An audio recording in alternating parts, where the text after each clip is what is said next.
বিসমিল্লাহির রহমানির রহিম। প্রিয় দেশবাসী, শিশু, কিশোর কিশোরী, তরুণ তরুণী, ছাত্রছাত্রী, বয়স্ক, বৃদ্ধ, নারী পুরুষ সবাইকে আমার সালাম জানাচ্ছি। আসসালামু আলাইকুম। আজ 5ই অগাস্ট, জুলাই গণ অভ্যুত্থান দিবস।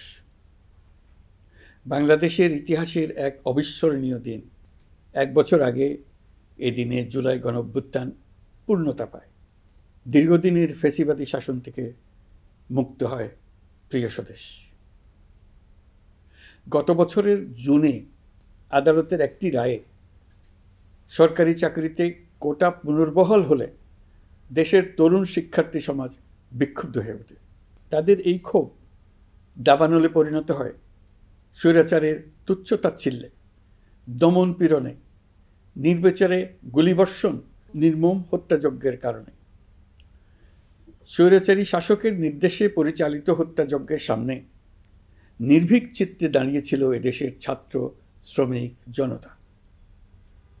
তাদের সম্মুখভাগে ছিলেন আমাদের অদম্য নারীরা। দেশকে স্বৈরাচার মুক্ত করতে অকাতরে জীবন উৎসর্গ করেছেন তাঁরা। আজকের দিনে আমি জাতির সূর্য সন্তান জুলাই শহীদদের গভীর শ্রদ্ধার সঙ্গে স্মরণ করছি।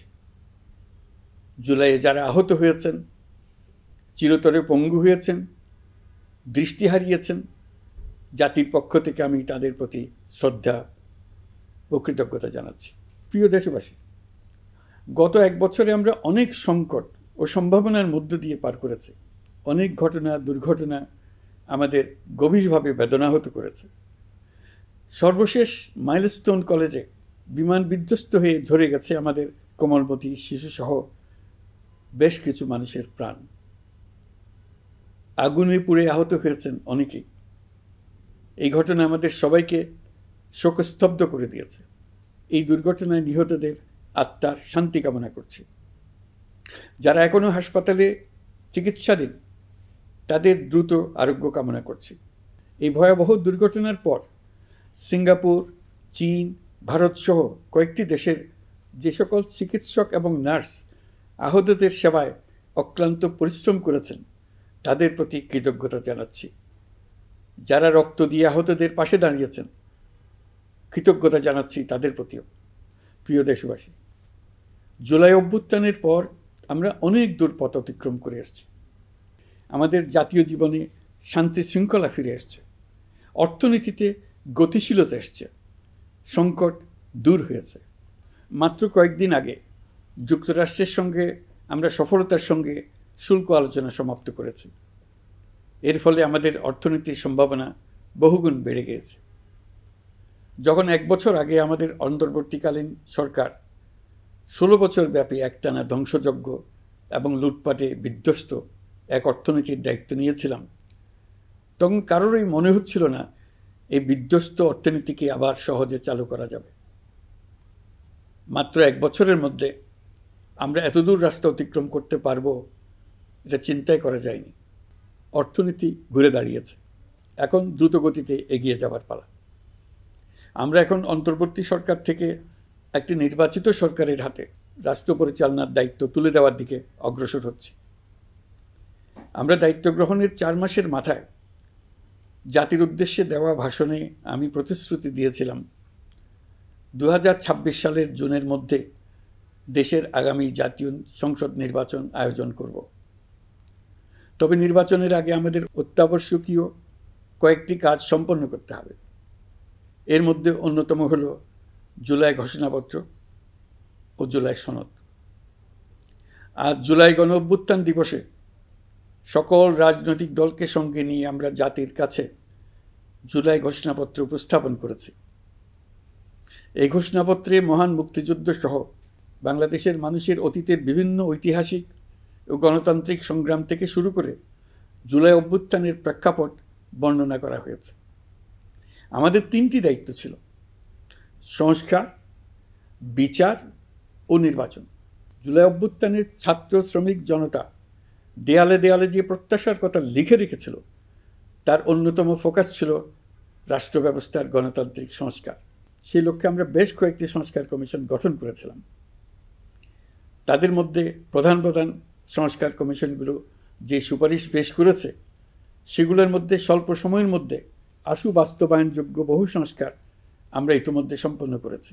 এই সংস্কারগুলোর মাধ্যমে অর্থনৈতিক খাত, বিচার ব্যবস্থা ও জনপ্রশাসনে গতিশীলতা আসবে, স্বচ্ছতা ও জবাবদিহিতা বহুলাংশে বৃদ্ধি পাবে, দুর্নীতি, অনিয়ম ও হয়রানি হ্রাস পাবে।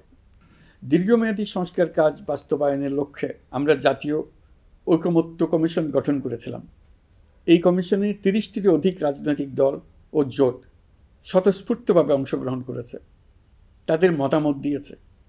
প্রাথমিক পর্যায়ে ঐকমত্য কমিশন 166টি সুপারিশ নিয়ে 30টির বেশি রাজনৈতিক দলের সঙ্গে প্রায় 2 মাস ধরে দলগত ও জোটগতভাবে আলোচনা করেছিল।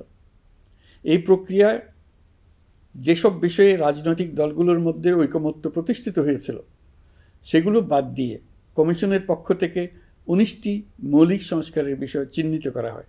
দ্বিতীয় পর্যায়ে 23 দিন ধরে আলোচনা শেষে 19টি বিষয়ের বেশিরভাগ ক্ষেত্রেই ঐকমত্য প্রতিষ্ঠা করা সম্ভব হয়েছে, যদিও কয়েকটি ক্ষেত্রে কিছু কিছু রাজনৈতিক দলের নোট অফ ডিসেন্ট রয়েছে। সংস্কারের ক্ষেত্রে আমরা আমাদের লক্ষ্যে পৌঁছাতে পেরেছি। ঐকমত্য কমিশনের পরিচালনায় দেশের সকল রাজনৈতিক দল মিলে দীর্ঘদিন ধরে প্রতিনিয়ত আলাপ আলোচনার ভিত্তিতে জুলাই সনদ চূড়ান্ত হওয়ার পর্যায়ে এসছে। জুলাই সনদ একটি ঐতিহাসিক অর্জন। এটা শুধু আমাদের রাজনৈতিক ইতিহাসে নয়, বৃহত্তর পরিমণ্ডলের রাজনৈতিক ইতিহাসেও স্মরণীয় হয়ে থাকবে। দলিল তো স্মরণীয় হয়ে থাকবেই, এটা রচনার প্রক্রিয়াও স্মরণীয় হয়ে থাকবে। এই দলিল প্রণয়নের জন্য আমি সকল রাজনৈতিক দলের নেতৃবৃন্দকে এবং ঐকমত্য কমিশনের সদস্যবৃন্দকে, বিশেষ করে এই উদ্যোগের নেতৃত্বদানকারী প্রফেসর আলী রিয়াজকে জাতির পক্ষ থেকে অশেষ কৃতজ্ঞতা ও ধন্যবাদ জানাচ্ছি। রাজনৈতিক দলের প্রতিনিধিরা অত্যন্ত সৌহার্দ্যপূর্ণ পরিবেশে আলোচনায় অংশ নিয়েছেন। মতপার্থক্য থাকা সত্ত্বেও সকল রাজনৈতিক দলের মধ্যে ঐকমত্য তৈরির চেষ্টা ছিল। আমরা আশা করছি এই ঐকমত্যের ভিত্তিতে অচিরে রাজনৈতিক দলগুলি জুলাই সনদে স্বাক্ষর করবে এবং এর বাস্তবায়নেও ঐকমত্যে পৌঁছাবে। জুলাই সনদ বাংলাদেশে সুষ্ঠুভাবে ক্ষমতা হস্তান্তর, জবাবদিহিমূলক রাষ্ট্রীয় প্রতিষ্ঠানগুলোর স্বাধীনতা ও সক্ষমতা, নাগরিক অধিকারের সত্যিকারের বাস্তবায়ন, রাষ্ট্রীয় সম্পদ ও সামর্থ্যের ব্যবস্থাপনা নিশ্চিত করবে। আমাদেরকে নিশ্চিত করতে হবে ভবিষ্যতের কোনো সরকারই যেন আর ফ্যাসিস্ট হয়ে উঠতে না পারে। রাষ্ট্রকে এমনভাবে মেরামত করতে হবে যাতে কখনো কোথাও ফ্যাসিবাদের লক্ষণ পাওয়া গেলেই সেটিকে যেন তাৎক্ষণিকভাবে সেখানেই নির্মূল করা যায়, আর যেন 16 বছরের জন্য অপেক্ষা করতে না হয়, বহু মানুষকে প্রাণ দিতে না হয়, আমাদের যেন আরেকটি গণ অভ্যুত্থানের প্রয়োজন না হয়। জুলাই আগস্টের মানবতাবিরোধী অপরাধ মামলায় বিচার কাজ দৃঢ়ভাবে এগিয়ে চলেছে। বিচারের আনুষ্ঠানিক শুনানি পর্বও শুরু হয়েছে। ইতিহাসের নির্মম হত্যাযজ্ঞে যারা জড়িত তাদের বিচার এদেশের মাটিতে হবেই। বিচার প্রক্রিয়া ও এর ফলাফল ক্রমান্বয়ে মানুষের কাছে প্রকাশিত হতে থাকবে। বিচারের পুরো প্রক্রিয়া দেশবাসীর কাছে স্বচ্ছ ও দৃশ্যমান রাখা হচ্ছে। এবার আমাদের সর্বশেষ দায়িত্ব পালনের পালা, নির্বাচন অনুষ্ঠান। আজ এই মহান দিবসে আপনাদের সামনে এই বক্তব্য রাখার পর থেকেই আমরা আমাদের সর্বশেষ এবং সবচাইতে গুরুত্বপূর্ণ অধ্যায়ে প্রবেশ করব। আমরা এবার একটা নির্বাচিত সরকারের কাছে দায়িত্ব হস্তান্তরের প্রক্রিয়া শুরু করব। অন্তর্বর্তী সরকারের পক্ষ থেকে আমি প্রধান নির্বাচন কমিশনারের কাছে চিঠি পাঠাবো যেন নির্বাচন কমিশন আগামী রমজানের আগে 2026 সালের ফেব্রুয়ারি মাসে জাতীয় নির্বাচন অনুষ্ঠানের আয়োজন করেন। আপনারা সকলেই দোয়া করবেন যেন সুন্দরভাবে নির্বাচন অনুষ্ঠান করে এদেশের সকল নাগরিক একটি নতুন বাংলাদেশ গড়ার কাজে সফলভাবে এগিয়ে যেতে পারে। আমরা সরকারের পক্ষ থেকে এই নির্বাচন যাতে সুষ্ঠু, শান্তিপূর্ণ এবং উৎসবমুখরভাবে সম্পন্ন করা যায় সেজন্য সকল প্রকার সাহায্য সহযোগিতা প্রদান করব। এবারের নির্বাচন যেন আনন্দ উৎসবের দিক থেকে, শান্তি শৃঙ্খলার দিক থেকে, ভোটার উপস্থিতির দিক থেকে সৌহার্দ্য ও আন্তরিকতার দিক থেকে দেশের ইতিহাসে স্মরণীয় হয়ে থাকে। সেই জন্য সকল আয়োজন সম্পন্ন করতে আগামীকাল থেকে আমরা সকলেই মানসিক প্রস্তুতি ও প্রাতিষ্ঠানিক আয়োজন শুরু করব। নির্বাচনে ভোটারদের সম্পর্কে দুই একটা কথা বলতে চাই। এবার আমরা প্রবাসী ভোটারদের ভোট দেওয়ার আয়োজন নিশ্চিত করতে চাই। অর্থনৈতিক দিক থেকে সম্পূর্ণ বিধ্বস্ত বাংলাদেশ যে আবার দ্রুত ঘুরে দাঁড়াতে পেরেছে, তার বড় কারণ হলো আমাদের রেমিটেন্স যোদ্ধাদের ঐতিহাসিক অবদান। নির্বাচনে তাদের অংশগ্রহণ নিশ্চিত করার জন্য নির্বাচন কমিশন প্রস্তুতি নিচ্ছে। নারী ভোটাররা যেন দেশের সর্বত্র নির্দ্বিধায় আনন্দোৎসাহ সহকারে তাদের ভোট দিতে পারে, এটা নিশ্চিত করতে চাই। এবার যেন কেন্দ্রে কেন্দ্রে নারী ভোটারদের ঢল নামে, আমরা সেই লক্ষ্যে সমস্ত ব্যবস্থা গ্রহণ করব। দেশের মানুষের ভোটাধিকার কেড়ে নেবার কারণে গত 15 বছর ধরে নাগরিকবৃন্দ ভোট দিতে পারেনি। এবারের নির্বাচনে আমরা আমাদের বকেয়া আনন্দসহ মহা আনন্দে ভোট দিতে চাই। এবারের নির্বাচনে জীবনে প্রথমবার ভোট দিতে যাবে এরকম ভোটাররা নানা উৎসবের মধ্য দিয়ে ভোট কেন্দ্রে যাবে, তাদের এই দিনটি স্মরণীয় করে রাখার জন্য। এর মধ্যে নতুন নারী ভোটার থাকবে, নতুন পুরুষ ভোটার থাকবে। এর মধ্যে এমন ভোটার থাকবে যারা 15 বছর আগে থেকেই ভোট দিতে পারত, কিন্তু জীবনে একবারও ভোট দিতে পারেনি।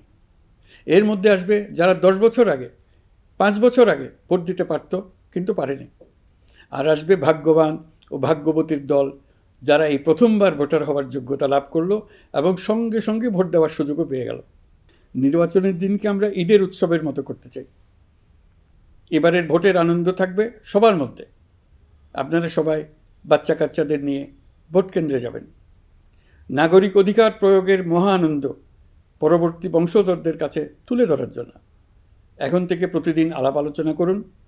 আপনার এলাকায় ভোটদান ব্যবস্থা কেমন হলে সুন্দর হয়, কেমন হলে আনন্দমুখর হয়, সেটা আগে থেকে ঠিক করার জন্য। নতুন বাংলাদেশ গড়ার কাজের ভিত্তি রচনা হবে এবারের নির্বাচনে। তার জন্য প্রস্তুতি নিন। প্রিয় দেশবাসী, দেশের ইতিহাসে এখন পর্যন্ত যতগুলো বড় সংঘাত, সহিংসতার ঘটনা ঘটেছে, তার সবগুলোর নেপথ্য কারণ ছিল ত্রুটিপূর্ণ নির্বাচন। ত্রুটিপূর্ণ নির্বাচনের মধ্য দিয়ে কোনো দল যদি গায়ের জোরে নির্বাচিত হয়ে ক্ষমতায় আসে, তার চূড়ান্ত পরিণতি কী, তার জুলাই অভ্যুত্থান আমাদের দেখিয়ে দিয়েছে। আমরা ইতিহাসের কলঙ্কিত কোনো অধ্যায়ের পুনরাবৃত্তি আর করতে চাই না। আপনারা প্রত্যেকেই অবগত আছেন, একটা গোষ্ঠী নির্বাচনকে বাধাগ্রস্ত করার জন্য উন্মুখ হয়ে আছে।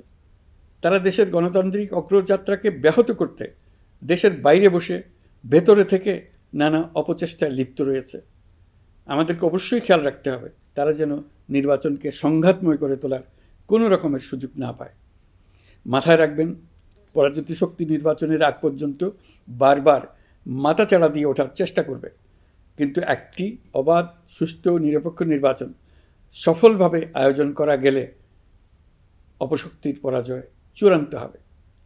নির্বাচন সংক্রান্ত বিষয়ে প্রতিনিয়ত পরামর্শ নেওয়ার জন্য আমরা প্রযুক্তির সাহায্য নেব। এই জন্য একটি অ্যাপ তৈরির উদ্যোগ নিচ্ছি। দ্রুত এই অ্যাপটি চালু হবে। আপনারা আপনাদের সকল পরামর্শ, সকল মতামত, সকল আশঙ্কা এবং উদ্যোগের কথা এই অ্যাপের মাধ্যমে আমাদেরকে জানাবেন। আমরা তা যথাযথ কর্তৃপক্ষকে জানিয়ে দেব, সমস্যা সমাধানের জন্য ব্যবস্থা নেব। রাজনৈতিক দলগুলোর প্রতি আমার আহ্বান থাকবে, আপনাদের নির্বাচনী ইশতেহারে, আপনাদের প্রতিশ্রুতি, প্রতিজ্ঞা, পরিকল্পনায় কোনো কিছুতেই যেন তরুণরা বাদ না পড়ে, নারীরা বাদ না পড়ে। মনে রাখবেন, যে তরুণ তরুণীরা বাংলাদেশকে বদলে দিয়েছে, তারা বিশ্বকেও বদলে দেওয়ার ক্ষমতা রাখে।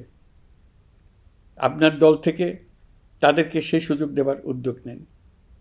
আগামী নির্বাচনে সবাই নিরাপদে যার যার পছন্দের প্রার্থীকে ভোট দেবে, এটা নিয়ে কারো কোনো আপত্তির সুযোগ রাখা যাবে না। আমরা সবাই সবার পছন্দের প্রতি সম্মান দেখাবো, এটাই হোক আমাদের প্রতিজ্ঞা। প্রিয় দেশবাসী, আপনারা জানেন, সরকার দায়িত্ব গ্রহণের পরপরই দেশের দক্ষিণ ও উত্তরাঞ্চলে যে ভয়াবহ বন্যা পরিস্থিতি তৈরি হয়েছিল, তা ফসল উৎপাদনে ব্যাপক ক্ষতি সাধন করেছে। এর ফলে নিত্য প্রয়োজনীয় পণ্যের মূল্যবৃদ্ধির আশঙ্কা হয়েছিল। তবে সংশ্লিষ্ট প্রতিষ্ঠান ও কর্তৃপক্ষের যথাযথ পদক্ষেপ, নজরদারি ও মধ্যস্বত্বভোগীদের দৌরাত্ম্য কমানোর ফলে এটি এড়ানো গেছে। বিশেষ করে এবছরের পবিত্র মাহে রমজান মাস থেকে শুরু করে এখন পর্যন্ত বাজার পরিস্থিতি স্থিতিশীল রয়েছে। মূল্যস্ফীতির নিয়ন্ত্রণ ছিল আমাদের জন্য সবচেয়ে বড় চ্যালেঞ্জ। ভঙ্গুর অর্থনীতি ও বন্যার কারণে খাদ্য মূল্যস্ফীতি হয়েছিল প্রায় 14%। এখন সেটা অর্ধেকে নেমে এসছে। আমরা আশা করছি ডিসেম্বরের মধ্যে এটা 6% নেমে আসবে। এই জুন মাসে দেশের সার্বিক মূল্যস্ফীতি কমে 8.48% হয়েছে, যা বিগত 35 মাসের মধ্যে সর্বনিম্ন।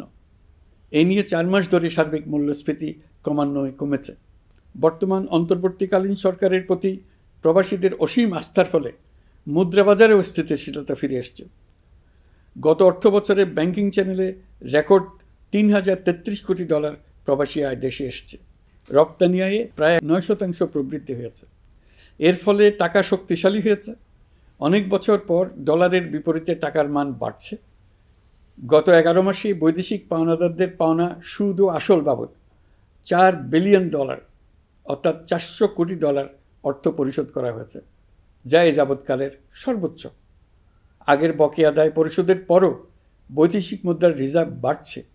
আগামীতে এই ধারা বজায় থাকবে বলে আমরা আশা করি। বিদেশি বিনিয়োগ বৃদ্ধিতে বিভিন্ন উদ্যোগ নেওয়ার ফলে এই বছরের প্রথম 3 মাসে বিদেশি বিনিয়োগ এসছে $10,500 কোটি। গত বছরের একই সময়ের তুলনায় এটা দ্বিগুণেরও বেশি। আর অক্টোবর থেকে হিসাব করলে 6 মাসে ফরেন ডাইরেক্ট ইনভেস্টমেন্ট এসছে $16,500 কোটি, যা গত সরকারের আমলের শেষ 6 মাসের তুলনায় দ্বিগুণ। কর্মসংস্থান সৃষ্টি অন্তর্বর্তীকালীন সরকারের অন্যতম বড় লক্ষ্য। সম্প্রতি হংকং ভিত্তিক শিল্পগোষ্ঠী হান্ডা বাংলাদেশের বস্ত্র ও তৈরি পোশাক খাতে $250 মিলিয়ন বিনিয়োগের প্রতিশ্রুতি নিয়ে এসছে, যা এ খাতে চীনা কোনো কোম্পানির একক সর্বোচ্চ বিনিয়োগ। তাদের এই বিনিয়োগের ফলে 25,000 লোকের কর্মসংস্থান হবে। আমরা দৃঢ়ভাবে বিশ্বাস করি হান্ডার এই বিনিয়োগ আরও চীনা কোম্পানিকে এই দেশে বিনিয়োগের জন্য উৎসাহিত করবে। এর মাধ্যমে আমাদের তরুণ তরুণীদের কর্মসংস্থানের পথ খুলবে। গত 16 বছরে দেশ থেকে যে বিপুল পরিমাণ অর্থ পাচার হয়ে গিয়েছে, আমরা সেটা ফিরিয়ে আনার উদ্যোগ নিয়েছি। এই দীর্ঘ আইনি প্রক্রিয়ার জন্য সরকার নামকরা বিদেশি আইনি প্রতিষ্ঠানকে নিয়োগ দিয়েছে। যথাযথ আইনি পদক্ষেপের ফলে বিশ্বের বিভিন্ন দেশে ফেসিবাদী দুর্বৃত্তরা যে অর্থ সম্পদের পাহাড় গড়েছে তার কিছু কিছু ইতিমধ্যে জব্দ হয়েছে। এই কার্যক্রম সঠিকভাবে চালিয়ে যেতে পারলে অল্প সময়ের মধ্যে আরও কিছু ইতিবাচক ফলাফল পাওয়া যাবে বলে আমি বিশ্বাস করি। দেশের ভেঙে পড়া অর্থনীতিকে মজবুত করতে হলে আমাদের চিন্তায় মৌলিক পরিবর্তন আনতে হবে। আমি বরাবরই বলে এসেছি, এদেশের নদী ও বিশাল সমুদ্র আমাদের মূল্যবান সম্পদ। আমরা এই সম্পদকে কাজে লাগিয়ে সমান্তরালভাবে পানিভিত্তিক অর্থনীতি গড়ে তুলতে চাই। আমরা প্রায় ভুলে যাই যে বঙ্গোপসাগরের একটা অংশও আমাদের দেশ। এর পরিমাণ আমাদের মোট জমির পরিমাণের চাইতে বেশি। আমরা প্রায় সবসময় জমিভিত্তিক আমাদের অর্ধেক দেশ নিয়ে মাথা ঘামাই, বাকি পানিভিত্তিক অর্ধেক দেশকে হিসাবেই ধরি না, কারণ আমরা ওই অংশে বসবাস করি না। আমরা তো হাওর বাওরেও বসবাস করি না, তাই বলে তো তাকে হিসাবের বাইরে রাখি। এখন থেকে আমাদের অংশের বঙ্গোপসাগরকে আমরা আমাদের দেশের মূল্যবান অংশ, এই কথা সবসময় মাথায় রেখে অগ্রসর হব। এই অংশের পানির উপর দিয়ে দেশ বিদেশের সঙ্গে আমরা বাণিজ্য করব। তার মাধ্যমে আমরা পুরো পৃথিবীকে আমাদের প্রতিবেশী বানাবো। এই পানির মধ্যে আছে অফুরন্ত সম্পদ, মৎস্য সম্পদ, যা প্রতি বছর ফসল দেয়। এই পানির নিচে আছে অফুরন্ত গ্যাস। এর সব কিছুকে নিয়েই প্রতিনিয়ত আমাদের চিন্তাভাবনাকে চালিত করতে হবে। বর্তমান সরকার চট্টগ্রাম বন্দর ব্যবস্থাপনাকে নতুন করে সাজানোর উদ্যোগ নিয়েছে। সরকার সম্প্রতি বাংলাদেশ নৌবাহিনী পরিচালিত ড্রাই ডক লিমিটেডকে নিউ মুরিং টার্মিনাল কন্টেনার হ্যান্ডলিংয়ের দায়িত্ব দিয়েছে। তারা কাজ শুরু করা মাত্রই কিছু ইতিবাচক পরিবর্তন এসছে। প্রথম 2 সপ্তাহে দেখা গেছে আগের তুলনায় প্রতিদিন গড়ে 225টি বেশি কন্টেইনার হ্যান্ডলিং হচ্ছে। এই বন্দরকে আধুনিকভাবে গড়ে তোলা গেলে তা শুধু বাংলাদেশের অর্থনীতিতেই ভূমিকা রাখবে না, নেপাল, ভুটান সহ পার্শ্ববর্তী অঞ্চলের অর্থনীতিতে ইতিবাচক ভূমিকা রাখতে সক্ষম হবে। বিনিময়ে তারাও উপকৃত হবে, আমরাও উপকৃত হব। আমাদের উপকূল অঞ্চল অফুরন্ত সম্ভাবনার আধার। কুমিরা থেকে টেকনাফ পর্যন্ত নানা বন্দরের কর্মচাঞ্চল্যে সমগ্র উপকূল অঞ্চলকে দক্ষিণ এশিয়ার একটি গুরুত্বপূর্ণ অর্থনৈতিক প্রাণকেন্দ্র হিসেবে প্রতিষ্ঠা করবে। এই পুরো অঞ্চলে অনেকগুলো শিল্পাঞ্চল গড়ে উঠবে শুধু সমুদ্রের সান্নিধ্য এবং তার ব্যবহারের দক্ষতার কারণে। সমুদ্র উপকূলীয় অঞ্চলের সম্পদ ও পরিবেশের টেকসই ব্যবহার নিশ্চিত করতে আমাদের বন্ধু দেশগুলোর সঙ্গে আলোচনা শুরু করেছি। তারা উৎসাহ সহকারে সাড়া দিয়েছেন। গভীর সমুদ্রকে আমরা এখনও আমাদের কল্যাণে কাজে লাগাতে পারিনি। একে কেন্দ্র করে আমরা মাছ পালন, আহরণ ও প্রক্রিয়াজাতকরণের শিল্প গড়ে তুলতে কাজ শুরু করেছি। এতে করে লক্ষ লক্ষ মানুষের কর্মসংস্থান হবে, আমাদের অর্থনীতি নতুন শক্তিতে বলীয়ান হবে। প্রিয় দেশবাসী, প্রবাসী বাংলাদেশিদের জন্য ভিসা সংক্রান্ত জটিলতা দূর করতে আমরা গভীরভাবে কাজ করে যাচ্ছি। বাংলাদেশি নাগরিকদের জন্য আরব আমিরাত পুনরায় ভিসা চালু করেছে। মালয়েশিয়া কর্তৃপক্ষ বাংলাদেশি কর্মীদের জন্য প্রথমবারের মতো মাল্টিপল এন্ট্রি ভিসা চালু করেছে। অন্যান্য দেশের সঙ্গেও ভিসা জটিলতা কীভাবে কমিয়ে আনা যায় এ নিয়ে আমরা কাজ করে যাচ্ছি। আগামী 5 বছরে জাপানে অন্তত 1 লক্ষ বাংলাদেশি তরুণদের পাঠানোর প্রস্তুতি শুরু করেছে। তরুণদের সেখানে পাঠানোর জন্য বিশেষ প্রশিক্ষণ, অন্যান্য ব্যবস্থাও আমরা নিতে শুরু করেছি। এর পাশাপাশি আমরা ইতালি, দক্ষিণ কোরিয়া, সার্বিয়া সহ বিভিন্ন দেশে দক্ষ কর্মীদের পাঠানোর উদ্যোগ নিয়েছি। সৌদি আরব, জর্ডান, ওমান সহ বিভিন্ন দেশে নথিপত্রের কারণে যে প্রবাসীরা ইরেগুলার হয়ে গিয়েছিলেন তাদেরকে রেগুলারাইজ করার জন্য ব্যবস্থা নিয়েছে। আমরা বিভিন্ন দেশের সঙ্গে বিদ্যমান চুক্তিগুলোকে পর্যালোচনা করে দেখছি যাতে আমাদের প্রবাসী ভাই বোনদের জন্য সেগুলো স্বস্তিদায়ক হয়। দেশে এবং দেশের বাইরে বাংলাদেশের নাগরিকরা যে যেখানে অবস্থান করছে তারা যাতে সব ধরনের নাগরিক সুবিধা পান, আমরা সেই বিষয়ে উদ্যোগ নিয়েছি। চলতি বছর আমাদের নানা উদ্যোগের ফলে প্রায় 87,000 বাংলাদেশি সুষ্ঠুভাবে হজ পালন করতে পেরেছেন। হজের ব্যয়ও অন্যান্য বছরের তুলনায় আমরা কমিয়ে আনতে পেরেছি। হাজিরা যাতে নির্বিঘ্নে হজ সম্পন্ন করতে পারে সেজন্য লাব্বায়েক নামে অ্যাপ চালু করেছে, যার মাধ্যমে ঘরে বসেই হাজিদের আত্মীয় স্বজন, পরিবার পরিজন তাদের অবস্থান প্রতি মুহূর্তে জানতে পেরেছেন। এই বছর দক্ষিণ এশিয়ার অন্যান্য দেশগুলোতেও আমাদের হজ ব্যবস্থাপনা প্রশংসিত হয়েছে। আগামী বছরের হজ ব্যবস্থাপনা যেন আরও নির্বিঘ্নে সম্পন্ন করা যায় সেজন্য মন্ত্রণালয় এখন থেকেই প্রস্তুতি নিতে শুরু করেছে। প্রিয় দেশবাসী, জুলাই গণঅভ্যুত্থানে তরুণ শিক্ষার্থীদের পাশে ঢাল হয়ে দাঁড়িয়েছিলেন আমাদের বাবা মা ও শিক্ষকরা। আমাদের বাবা মায়েরা তাদের সন্তানকে বহু কষ্টে বড় করে বিশ্ববিদ্যালয়ে পাঠায়। লেখাপড়া শেষ করে অনেক ছাত্র অসুস্থ হয়ে বের হয়। এর কারণ আবাসিক হলের নোংরা পরিবেশ, খাবারের নিম্নমান, তার উপর দলীয় সন্ত্রাসীদের দমনপীড়ন। বিশ্ববিদ্যালয়ে পড়াশোনার পরিবর্তে প্রতিদিন শিক্ষার্থীদের জোর করে রাজনৈতিক দলের প্রোগ্রামে নিয়ে যাওয়া হতো। প্রশাসন ও শিক্ষকরা সবই জানতেন, অথচ কেউ এটি থামাতে পারেননি, চেষ্টাও করেননি। কারণ শিক্ষকদের একটি বড় অংশ প্রমোশনের জন্য, সুবিধার জন্য দলীয় রাজনীতিতে জড়িত ছিলেন, নিপীড়কের ভূমিকায় ছিলেন। প্রতিটি বিশ্ববিদ্যালয়ের আবাসিক হলগুলোতে দলীয় সন্ত্রাসীদের নিয়ন্ত্রণ আর অমানসিক নির্যাতন চলত। সেখানে গড়ে তোলা হয়েছিল টর্চার সেল। অন্তর্বর্তী সরকার প্রতিশ্রুতিবদ্ধ যে আমরা আর কখনো শিক্ষা প্রতিষ্ঠানগুলোকে এমন কোনো রাজনীতি দ্বারা কলুষিত হতে দেব না যা পড়াশোনার পরিবেশ নষ্ট করে, তরুণদের জীবন ধ্বংস করে। বাবা মায়েদের যেন সন্তানকে বিশ্ববিদ্যালয়ে পড়তে পাঠিয়ে আর কখনো শঙ্কায় থাকতে না হয়। বর্তমান সরকার দায়িত্ব গ্রহণের পরপরই শিক্ষা ব্যবস্থার উন্নতির জন্য ধারাবাহিকভাবে পরামর্শ কমিটির সঙ্গে বৈঠক করেছে, বিভিন্ন উদ্যোগ হাতে নিয়েছে। বিদ্যালয়গুলোতে শিক্ষার মান কীভাবে বাড়ানো যায় সে বিষয়ে বিভিন্ন উদ্যোগ নেওয়া হচ্ছে। সরকার কিছুদিন আগে সারা দেশের সরকারি প্রাথমিক বিদ্যালয়ের সব প্রধান শিক্ষকের বেতনের গ্রেড 1 ধাপ বাড়িয়ে 10ম গ্রেড করার সিদ্ধান্ত নিয়েছে। এটি একটি যুগান্তকারী সিদ্ধান্ত। প্রাথমিক বিদ্যালয়গুলিতে শূন্য পদে 6,500 প্রধান শিক্ষক নিয়োগের প্রক্রিয়া চলছে। প্রাথমিকের পড়াশোনার পদ্ধতিগত পরিবর্তনের দিকেও আমরা মনোযোগ দিচ্ছি। সব স্কুলে ইন্টারনেট সংযোগ ও মাল্টিমিডিয়া শ্রেণীকক্ষ তৈরির নির্দেশ দেওয়া হয়েছে। পার্বত্য চট্টগ্রামে কমপক্ষে 100টি স্কুলে এবছরের মধ্যেই ই-লার্নিং চালু হবে। ঢাকা চট্টগ্রামের অভিজ্ঞ শিক্ষকরা প্রযুক্তির সহায়তায় এসব স্কুলে শিক্ষকতা করে সেখানকার শিক্ষক ঘাটতি পূরণ করবেন। যেসব এলাকায় বিদ্যুতের ঘাটতি রয়েছে সেখানে সোলার প্যানেল বসিয়ে বিদ্যুতের ঘাটতি নিরসন এবং মোবাইল নেটওয়ার্ক ও স্টারলিংক পরিষেবা ব্যবহার করে এই সংকট মোকাবেলা করা হচ্ছে। স্কুলগুলোতে মেয়েদের জন্য বিশেষ ব্যবস্থা গ্রহণ করে তাদের পড়াশোনার উপযোগী করে তোলা হচ্ছে। স্কুলের অবকাঠামোকে নারীবান্ধব করে তুলতে স্কুল ভবন নির্মাণের সময় কমিটিতে নারী স্থপতি রাখার নিয়ম করা হয়েছে।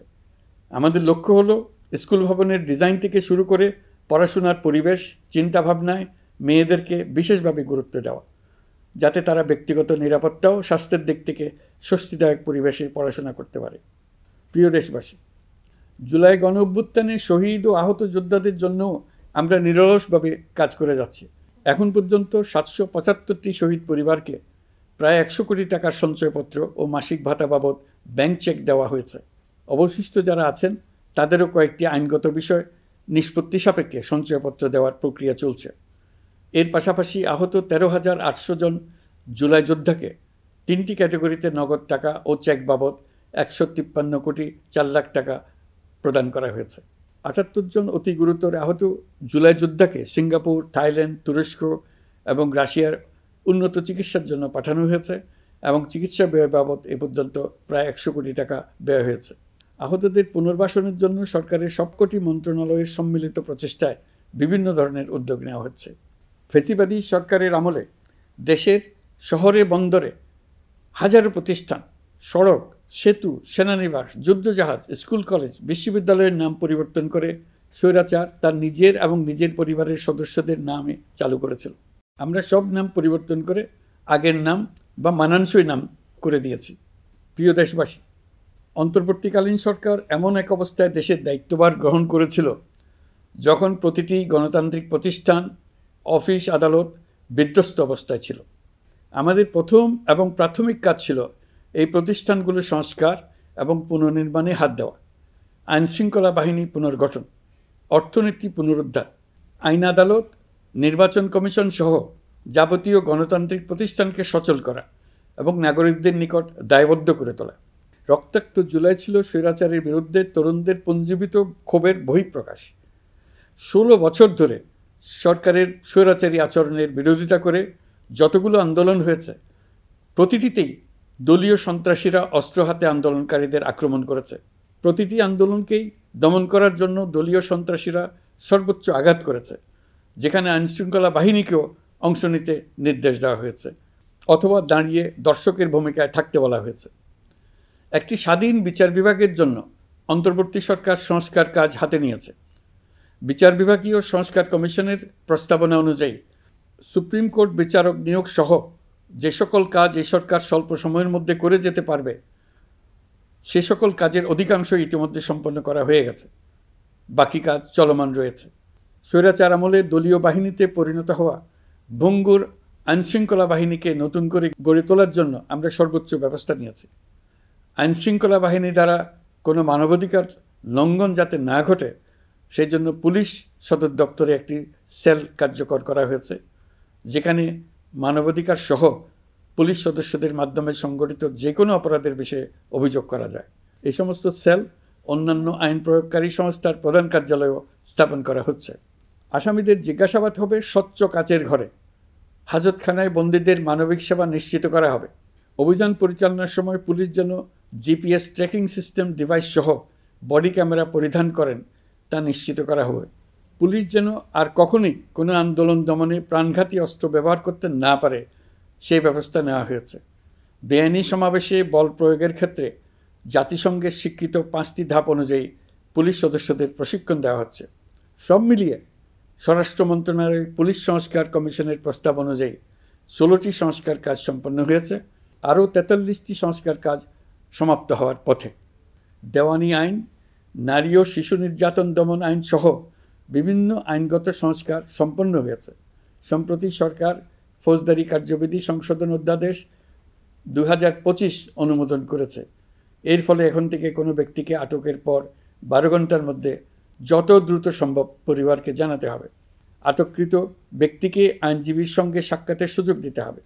গ্রেপ্তারকৃত ব্যক্তি রিমান্ডের পর অসুস্থ বা আহত হলে তাকে ডাক্তার কর্তৃক পরীক্ষা করতে হবে এবং আঘাতের কারণ নিশ্চিত হতে হবে। তার প্রয়োজনীয় চিকিৎসা দিতে হবে। এক্ষেত্রে পুলিশের দায় থাকলে আইনি ব্যবস্থা নেওয়ার বিধান যুক্ত করা হয়েছে। এই আইনের ফলে গ্রেফতার ও আটক নিয়ে মানুষের হয়রানি অনেক কমে আসবে, পুলিশের জবাবদিহিতা বাড়বে এবং বিচারের কাজ দ্রুততর হবে। পুলিশ সংস্কার কমিশনের সুপারিশ ছিল কোনো ব্যক্তি থানায় জিডি করতে গেলে অবশ্যই তা গ্রহণ করতে হবে। জিডি গ্রহণ করা ছাড়া থানা থেকে কোনো ব্যক্তিকে ফিরিয়ে দেওয়া যাবে না। এই সুপারিশের ভিত্তিতে সরকার সিদ্ধান্ত নিয়েছে দেশের সব থানায় অনলাইনে জিডি করা যাবে। এখন থানায় জিডি না নেওয়ার আর কোনো অভিযোগ থাকবে না। গণতান্ত্রিক চর্চার অন্যতম প্রধান শর্ত গণমাধ্যমের স্বাধীনতা। অতীত ইতিহাসের দিকে তাকালে দেখা যায় মুক্ত সাংবাদিকতার ক্ষেত্রে প্রথম এবং সবচেয়ে বড় বাধা হিসেবে কাজ করেছে সরকার। অন্তর্বর্তী সরকার এইসব বাধা অপসারণে বিভিন্ন উদ্যোগ নিয়েছে। আমরা সমালোচনাকে উন্মুক্ত করে দিয়েছি। যে কেউ চাইলেই যে কোনো মাধ্যমে, সেটা মূলধারার গণমাধ্যম হোক কিংবা সামাজিক যোগাযোগ মাধ্যমেই হোক, সরকারের সমালোচনা করতে পারছেন। এমনকি রাষ্ট্রীয় গণমাধ্যমেও সরকারের সমালোচনা করা যাচ্ছে। নিকট অতীতে যা ছিল অকল্পনীয়। সাংবাদিকদের জবাবদিহিতা নিশ্চিত করার জন্য সরকার ইতিমধ্যে প্রেস কাউন্সিল পুনর্গঠন করেছে। আপনারা জানেন, সামাজিক যোগাযোগ মাধ্যমে প্রতিদিন বিপুল পরিমাণ গুজব ও অপতথ্য ছড়িয়ে পড়ছে। দেশকে অস্থিতিশীল করতে হাতিয়ারে পরিণত হয়েছে গুজব। অপতথ্য মোকাবেলা করার জন্য সাংবাদিকদের সক্ষমতা বাড়াতে বিভিন্ন ধরনের প্রশিক্ষণের ব্যবস্থা নেওয়া হচ্ছে।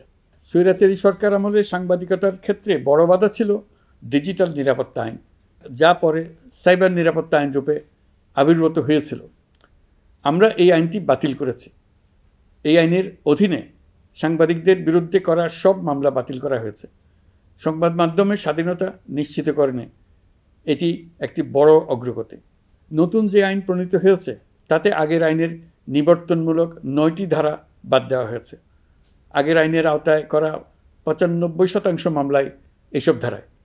আমরা বিশ্বাস করি নতুন আইন প্রণয়নের পর সাংবাদিকদের আইনি হয়রানি বন্ধ হবে। গত বছর মানুষের প্রতিবাদকে স্তব্ধ করে দিতে ফ্যাসিবাদী সরকার ইন্টারনেট বন্ধ করে দিয়েছিল, যাতে গোপনে তারা দমন নিপীড়ন হত্যাকাণ্ড চালাতে পারে। অন্তর্বর্তী সরকার সাইবার সুরক্ষা আইন সংশোধন করে নতুন অধ্যাদেশে প্রথমবারের মতো ইন্টারনেটকে মৌলিক অধিকার হিসেবে অন্তর্ভুক্ত করেছে। সম্প্রতি আন্তর্জাতিক bandwidth real time internet traffic পরিবহনে 4 টেরাবাইট সেকেন্ডের মাইলফলক অতিক্রম করেছে বাংলাদেশ সাবমেরিন কেবলস পিএলসি। বাংলাদেশে ইন্টারনেট সেবার মান ভালো করতে সরকারের পক্ষ থেকে সর্বোচ্চ উদ্যোগ নেওয়া হয়েছে। প্রিয় দেশবাসী, আপনাদের আহ্বানে একটি ঐতিহাসিক সন্ধিক্ষণে আমরা দায়িত্বভার গ্রহণ করেছিলাম। জুলাই অভ্যুত্থানের সৃষ্ট নতুন বাংলাদেশের যে অভূতপূর্ব সম্ভাবনা জাগ্রত হয়েছে, তাকে এগিয়ে নিতে আপনারা আমাদেরকে দায়িত্ব দিয়েছিলেন। গত 12 মাস ধরে আপনাদের সবাইকে সাথে নিয়ে জুলাইয়ের দাবি পূরণের চেষ্টা করে যাচ্ছি। আসুন আজ জুলাই গণ অভ্যুত্থান দিবসে প্রতিজ্ঞাবদ্ধ হয়ে এই জাতিকে আমরা আর কখনো বিভক্ত হতে দেব না। আমরা সকল নাগরিকের প্রতি মর্যাদাশীল থাকব, তিনি যেই পরিচয়েরই হন না কেন। আমরা দৈনন্দিন জীবনে নানা ঘাত প্রতিঘাতে সাময়িকভাবে যদি পথভ্রষ্ট হয়েও পড়ি, প্রতি বছর জুলাই আমাদেরকে নতুন করে ঐক্যবদ্ধ হতে শক্তি যোগাবে। জুলাই তরুণদের উসিলায় জাতির আত্ম আবিষ্কারের মাস, ভুলভ্রান্তি শুধরে নেবার মাস, গর্তে পড়ে যাওয়ার প্রবণতা থেকে নিজেদেরকে রক্ষা করার মাস। জুলাই গ্রামে গঞ্জে, সরকারি বেসরকারি স্কুল কলেজে, বিশ্ববিদ্যালয়ে, ফসলের মাঠে, ঘরে বাড়িতে কিশোর কিশোরী তরুণ তরুণীদের কাছ থেকে তাদের আকাঙ্ক্ষাগুলো জেনে নেওয়ার মাস। নির্বাচন আসছে। যদি আপনি আপনার নির্বাচনী এলাকা থেকে দূরে বসবাস করেন, তবে এখন থেকে নিয়মিত নির্বাচনী এলাকা পরিদর্শন করুন, যাতে সেরা ব্যক্তিকে নির্বাচিত করতে আপনি প্রস্তুত হতে পারেন। যাদের তাজা রক্তের বিনিময়ে আমরা আমাদের এই অতি মূল্যবান অধিকার ফিরে পেলাম, ভোটটা দেওয়ার আগ মুহূর্তে যেন তাদের চেহারা আমাদের চোখে ভেসে ওঠে। ফেব্রুয়ারি বেশি দূরে নয়। নির্বাচন নিয়ে প্রস্তুতি নিতে নিতেই ভোটের দিন এসে পড়বে। বহু বছর আমরা কেউ ভোট দিতে পারিনি। এবার আমরা সবাই ভোট দেব, কেউ বাদ যাবে না। সবাই যেন বলতে পারি, নতুন বাংলাদেশ গড়ার পথে দেশকে রওনা করার জন্য আমি আমার ভোটটা দিয়েছিলাম। আমার ভোটেই দেশটা সে পথে রওনা হতে পেরেছিল। জুলাই গণ অভ্যুত্থান দিবসে সকল নাগরিকের কাছে আমার আহ্বান, আসুন নতুন বাংলাদেশ গড়ার প্রথম বড় পরীক্ষায় সফলভাবে উত্তীর্ণ হই। মহান আল্লাহ আমাদের সহায় হন। আল্লাহ হাফেজ।